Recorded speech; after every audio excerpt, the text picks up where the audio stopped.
Dasyaganam Jalam Jalakaya Shakshurumiritam Jena Tesme Shigulavanama Shri Chaitanya Manubhistam Stapitam Jena Bhutale Swayam Lupakadamayam Dadati Swampadam Tikam Vandeam Shigulu Shiyuktapadakamalam Shigulu Vaishnavam Shri Rupam Sagrajatam Sahagana Lagunatam Vitam Tat Sahajivam Sadvetam Savarutam Parijana Saitam Krishna Chaitanya Devam Shilada Krishna Parasaganam Ritasha Vishakam Vitamsha Vrindaye Tulasi Devai Priyaye Keshavasacha Krishna Bhakti Pati Devi Satyavate Namo Panchakal Patarubhyacha Kripa Sindhubhya Vacha Patitanam Pavadebhyo Vaishnavebhyo Namo Namah.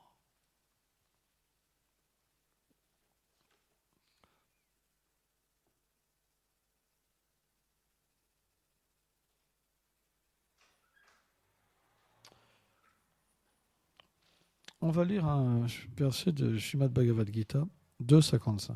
Shri Bhagavanu Vacham Prajhahatim Yadakhamam Sarvam Partam Manogatam Atmane Vatmanam Tushtam Shtita Pragam Todupchate. Le Seigneur dit, ô Partha, quand l'âme infinitésimale abandonne tout désir matériel engendré par le mental, et quand l'esprit ainsi contrôlé devient seulement satisfait dans le soi, on le dit Sthita Praga, ou une personne dont l'intelligence est fixe. Commentaire. Selon Srila Vishvacharita Thakur, Shri Krishna répond aux 4 questions d'Arjuna dans ce verset et poursuit son enseignement jusqu'à la fin de ce chapitre. Pour répondre à la première question, le Seigneur explique que celui qui est situé dans une conscience transcendantale n'a même pas le parfum d'un désir matériel. Il a la capacité d'abandonner tous les désirs engendrés par une nature non spirituelle. Donc ça, c'est un symptôme. Mais quel symptôme montre qu'une telle personne a abandonné tous les désirs que lui impose son mental? Sa réponse est qu'un tel être est plongé dans la félicité de l'âme. C'est intéressant. Pour savoir si quelqu'un a plus de désir matériel, c'est qu'il est plongé dans la félicité de l'âme. Parfois, on peut dire « j'ai pas de désir matériel ». Mais à moins qu'on soit connecté au Seigneur suprême et qu'on ressente cette félicité, alors on n'a pas le désir. Parce que les désirs matériels viennent d'une insatisfaction intérieure. Quand on est insatisfait, qu'on n'a pas cette connexion, alors il y a un désir pour avoir une satisfaction. Or, quand on devient satisfait intérieurement, les désirs matériels cessent. Vous comprenez ? Par l'accomplissement du service de dévotion, on devient graduellement élevé au niveau transcendantal de retrouver la compagnie personnelle de Krishna.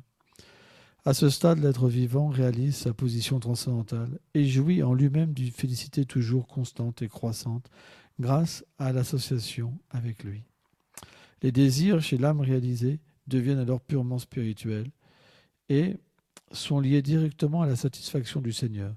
Ils font partie intégrante de sa nature éternelle, tout comme le feu ne peut se défaire de la chaleur. Shrimad Bhagavatam Vimunchati Yadakamam Manavu Manasit Stitam Tedaiva Buddham Vikshaksha Bhagavaya Kalpate. Ô Seigneur, toi qui as des yeux pareils au lotus, quand une personne abandonne tous ses désirs matériels situés dans son cœur, elle devient qualifiée pour atteindre une opulence égale à la tienne. En d'autres mots, elle atteint ta nature.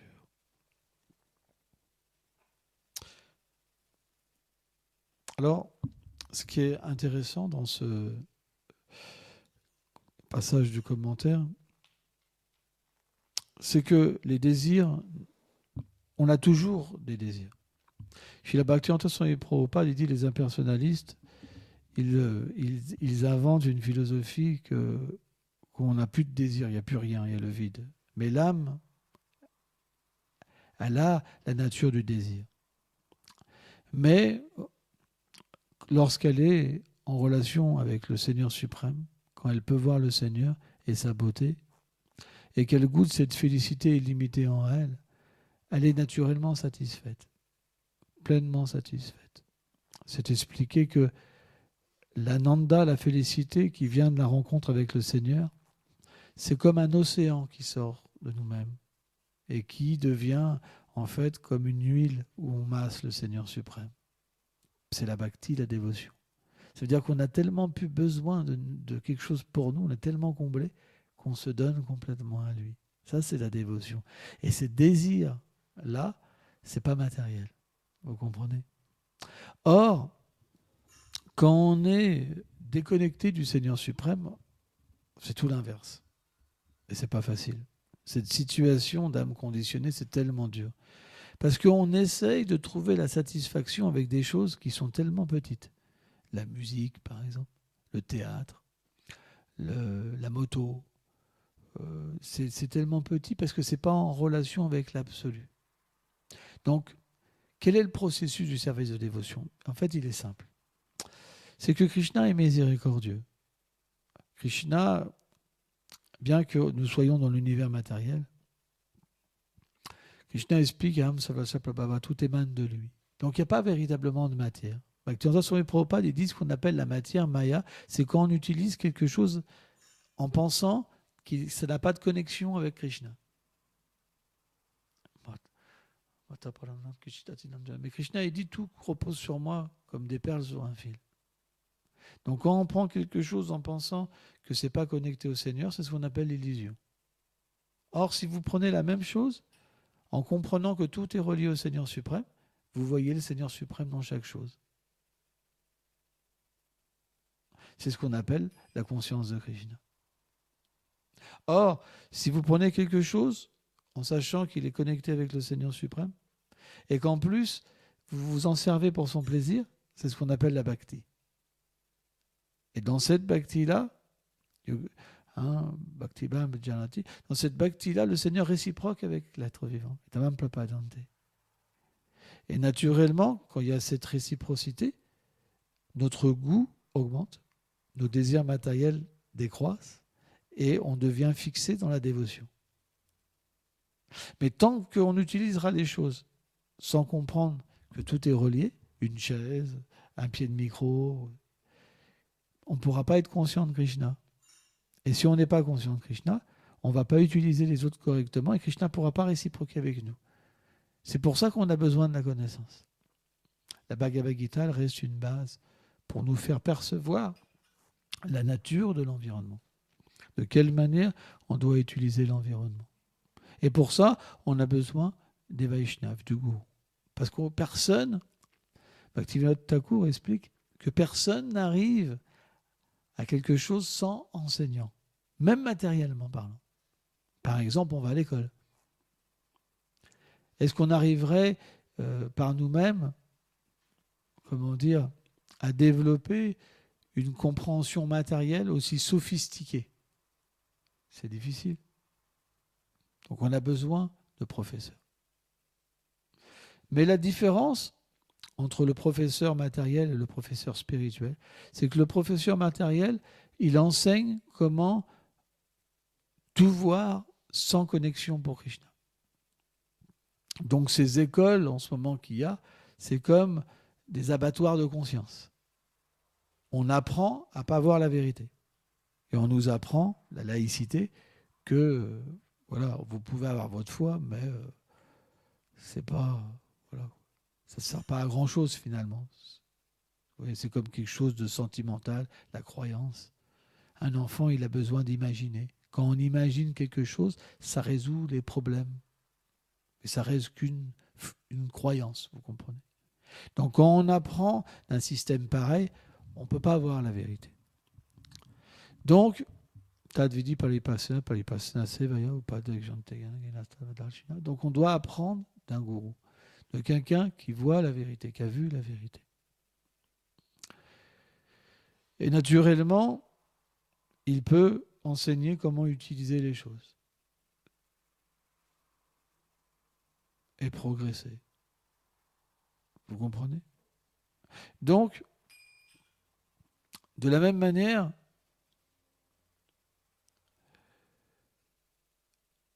suivant la condition matérielle qu'on reçoit, on va utiliser et comprendre les enseignements du gourou. Suivant le conditionnement qu'on a, on va comprendre les choses à notre manière. Les gens qui sont dans la lamentation, ils se lamenteront tout le temps. Quoi qu'il se passe, tout ce qu'ils entendent, c'est pour se lamenter plus. Ça, c'est l'ignorance. Celui qui cherche la position, tout ce qu'il entend, c'est pour lui donner du pouvoir. Et ceux qui sont dans la vertu, alors, ils sont intéressés par l'âme, par réaliser qui ils sont. Et naturellement, ils sortent de la lamentation. Ils sortent du fait de vouloir rechercher quelque chose pour obtenir une position. Ils sont intéressés par comprendre quelle est ma relation avec le Seigneur suprême. Ça, c'est la vertu. Quand elle est le moins mélangée avec la passion et l'ignorance, on appelle nishta. Quand la passion et l'ignorance s'endorment, Vishvacharya Thakur, nishta, l'être se fixe dans la vertu. Et dans la vertu, qu'est-ce qui se passe? On pense qu'à une chose, c'est le service de dévotion.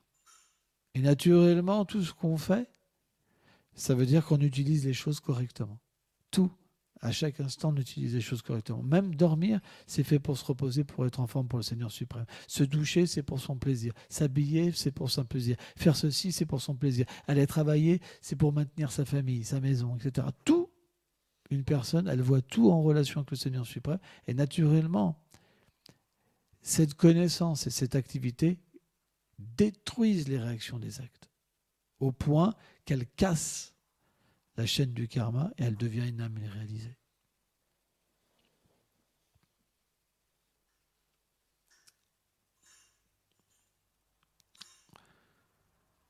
Le service de dévotion, c'est pas compliqué. Il faut le vouloir. Si vous n'avez pas cette fermeté en vous, de vouloir atteindre le but de l'existence, c'est comme quelqu'un qui veut arrêter de fumer mais qui n'est pas sûr s'il veut arrêter de fumer. Si vous n'avez pas en vous cette force, comment ça va se manifester dans cette vie? Vous comprenez? Et comment on peut l'avoir? Il faut s'associer avec des gens qui ont de la force. Des gens qui veulent y arriver. Des gens qui n'ont pas envie de vivre sans amour de Dieu. Des gens qui n'ont pas envie de vivre sans vérité. Si vous donnez votre cœur à des gens qui sont dans l'illusion, l'illusion viendra. Vous verrez un ami, vous aurez un ennemi. Quelqu'un qui dit c'est mon meilleur ami, il aura le meilleur ennemi aussi. Celui qui vit dans la vérité, il voit ni ennemi ni ami, il voit la vérité des êtres. C'est pour ça. Pourquoi? Parce qu'il sert le Seigneur suprême. Celui qui voit un ami, il voit un ennemi. Parce qu'il sert ses intérêts. Il aime prendre quelque chose d'une personne pour lui. C'est ça le principe de l'amitié. Vous comprenez? Mais, quand on sert le Seigneur suprême, on ne prend rien pour nous. On accepte le principe de l'amitié pour son plaisir. C'est transcendantal. Donc l'amitié existe, mais transcendantale. De la même manière, on accepte des parents transcendantales pour le plaisir du Seigneur suprême. On accepte d'avoir des enfants d'une manière transcendantale pour son plaisir. On accepte de renoncer d'une manière transcendantale pour son plaisir. Mais il y a toujours son plaisir avant. Et c'est pour ça qu'un dévot, il voit le Seigneur. Parce que comme il agit pour lui, le Seigneur est visible. De la même manière, quand vous allez distribuer des livres, il faut véritablement avoir cette méditation pour son plaisir.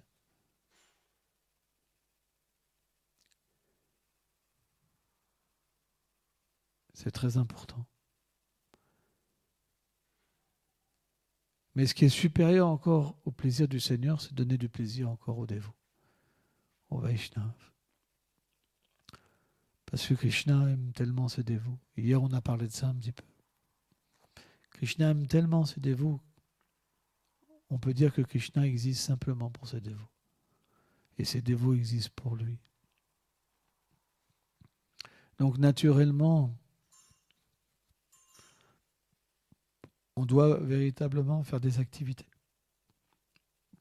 en comprenant comment le Seigneur va réciproquer avec nous. Si notre attitude est bonne, qu'on n'offense pas les êtres vivants, qu'on contrôle notre mental, notre colère, tout ça, et qu'on agit dans notre vie pour le plaisir du Seigneur et Gourou, on progresse. C'est pas l'activité en elle-même qui est un problème. Il y en a qui ont besoin de travailler. Il faut travailler. C'est pas ça le problème. C'est la façon qu'on fait les choses. Vous comprenez? Krishna, par exemple, Krishna et Balaram, ils ont envoyé les pâtres. Il y avait des brahmanas qui faisaient un sacrifice. Ils leur ont dit, à ce moment-là, vous pouvez aller les voir pour qu'ils nous donnent de la nourriture. Krishna a envoyé ses amis.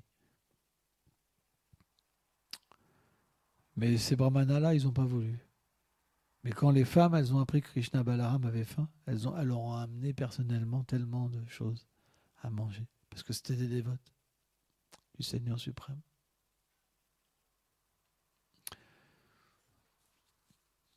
Et bien de la même manière, on doit parfois avoir des refus.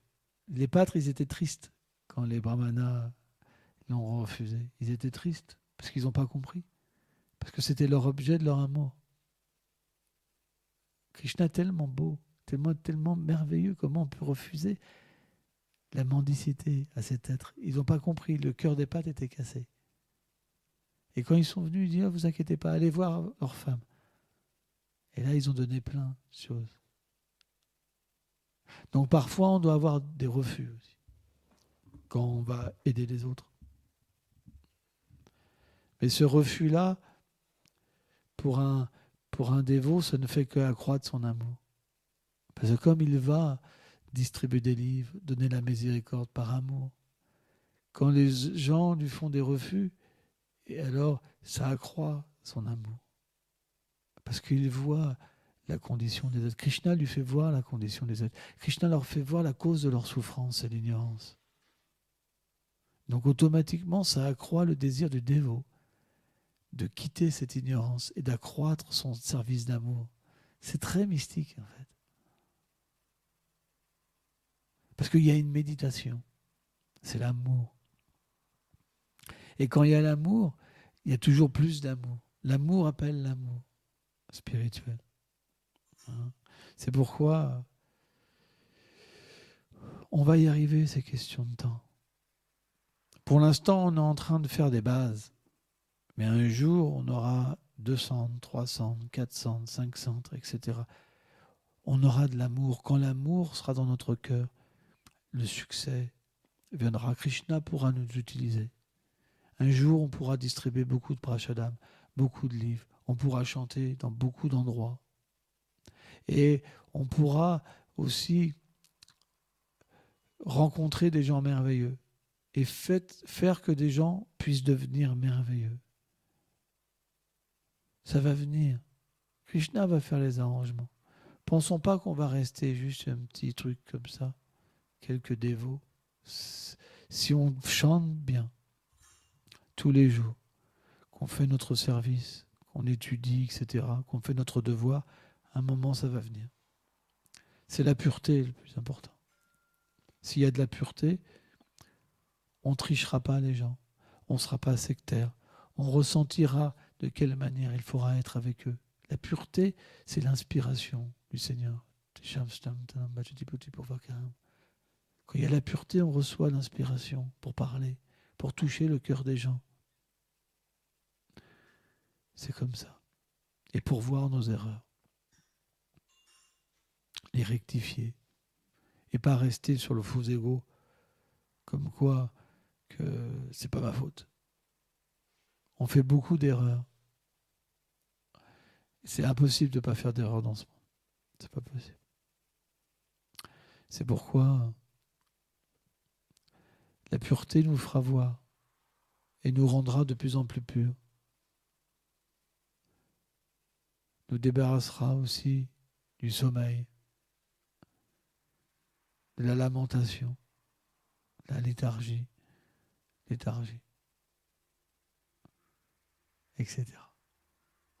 Merci beaucoup.